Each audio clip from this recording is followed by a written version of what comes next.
Welcome to Bed Crime Stories podcast. Hi friends, how are you today? My name is T. My job is spilling the tea on all things true crime. So if you're interested in true crime, I would highly suggest you hit that subscribe button because I'm here for you almost every day. But enough of my jibber jabber, let me get started. And by the way, if you like the video, do me a favor, smash the like button. It's a free way you can help. Now let's dig in. Well, it took a hot minute, but Stephan Stern, the man who is charged with allegedly essaying his girlfriend/partner, Jen Soto's daughter, Maddie Soto, has finally been charged with first-degree murder.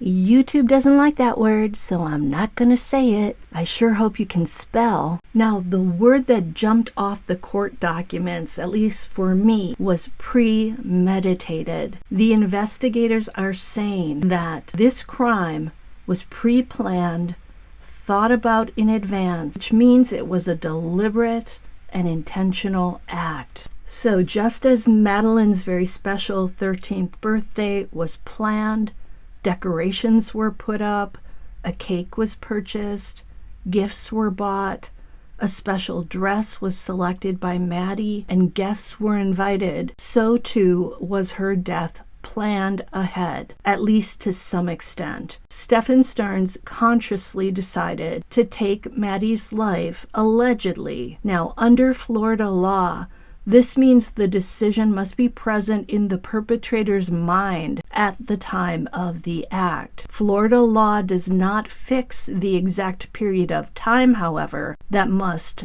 pass between the formation of the premeditated intent to take a person's life and the act of doing so. The law says that the period of time must be long enough to allow reflection by the defendant. So the authorities do not believe that this crime occurred in the heat of passion, in the heat of rage. They believe, at least for a certain amount of time, Stephan Stern thought about it and then did it. So to me, this indicates the authorities found evidence that Stern had time to think ahead about what he was going to do to Maddie. But apparently premeditation can be as simple as, say, seeing a hammer on the ground, picking it up, and using it to then do a person in. So it's impossible at this point to know how long Stern thought about getting rid of Maddie. What I want to know is why? Why do this to this 13-year-old girl? And did Stern pick the day of her birthday party to commit this crime? I also want to know if Maddie's mother, Jen Soto, knew about the plan. Is that why Maddie's party took place on a day and at a time when Jen Soto was working? Most mothers who throw a special birthday party for their child want to attend the party themselves. I've just always found it strange that Jen would have a birthday party for Maddie on a day that she couldn't attend it.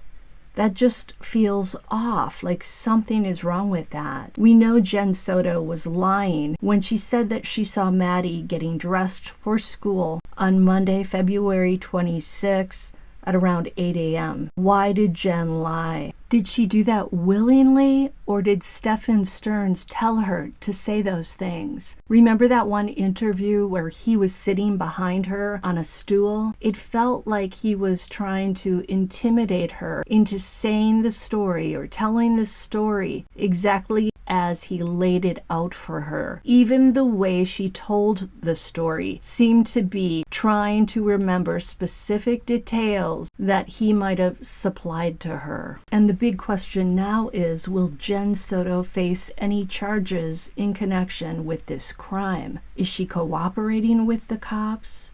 Did they maybe make a deal with her to get her to spill the beans?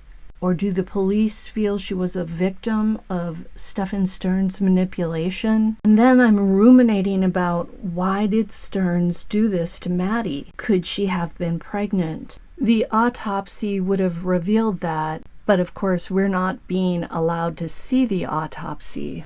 Could she have gotten to the point where she wasn't going to tolerate Stern's essay anymore? Did Maddie threaten to tell the police? Or did Stearns decide Maddie was no longer young enough to suit his sicko proclivities? Did Maddie get to the point where she realized that what he'd been doing to her for years was a crime? If the cops say this wasn't a crime committed in a sudden burst of passion or rage, I have to believe that Stearns had a reason for getting rid of Maddie, his free, convenient, maybe even docile plaything. A guy like Stearns isn't going to part with that very easily. Something prompted this crime.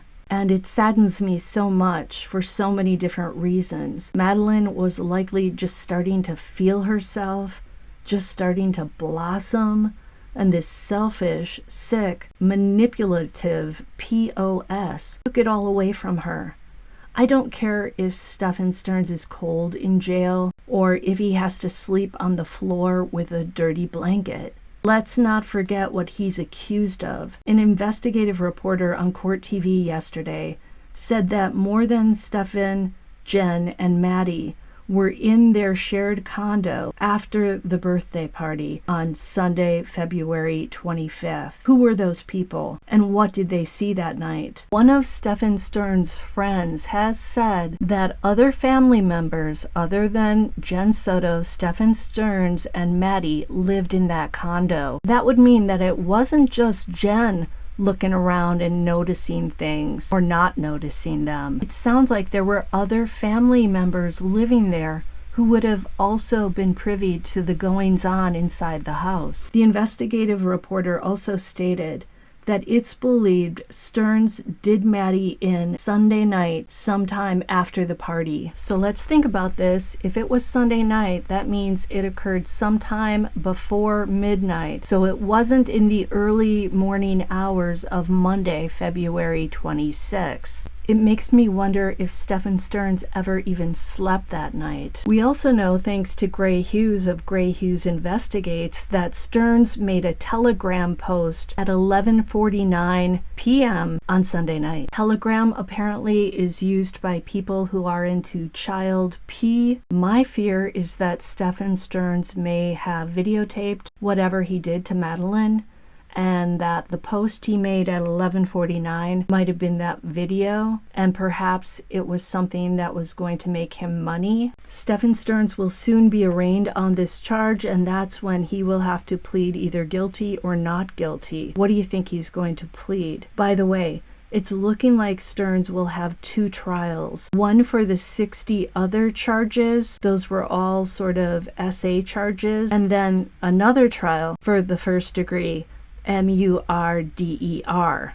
If Stearns is found guilty of some or all of those 60 charges, it will help the prosecutors during his second trial for first degree, MURDER. Now, Stephan did not show up for his first court appearance today after being charged with Madeline Soto's death. His public defender waived his appearance and waived the reading of his charges. Stearns sounds like he doesn't want to face the judge, the court, the people, etc.